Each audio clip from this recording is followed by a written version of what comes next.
ist eine winzig schiefe Hütte. Tief im Wald, wo's finster ist und schoderig. Spinnenweben, überall stinkt und spängstige Geräusch. Ja, da bin ich daheim, wenn ich mich da nicht täusche.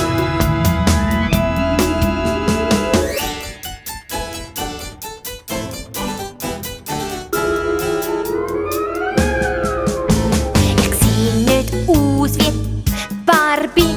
Nein, kann man nicht sagen, wirklich nicht. Verfilzte schwarze Haar unter meinem Hut und eine fette Warze in meinem Gesicht. Auf meinem krummen Buckel sitzt ein schwarzes Kätzchen. Miau. Das treibt mir heute als Hexe so, das sag ich euch, meine Spätzli.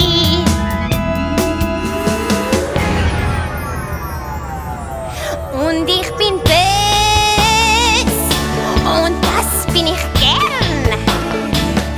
Alles Gute und Liebe, ja, das liegt mir fern. Mach alles, was ich sage, sonst verhex ich dich. Ja, in einen Regenwurm oder ein Krottentier, wie fein. Mach alles, was ich sage, dann sonst pack ich dich und tun dich in mein Hexensüppli rein. Ja, genau.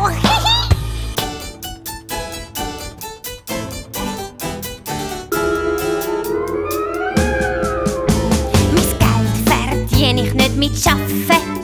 Wär ja blöd, wenn ich doch hexen kann. Am Morgen hex ich mir ins Morgen. Der fliegt auf einem goldigen Tablett zu mir. Am Tag da heissen Kinder verschrecken, ist aber gar nicht so einfach heute. Sie tun sich ganz gut verstecken, mit die all diesen Leuten.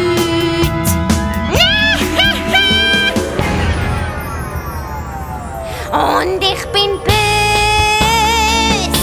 und das bin ich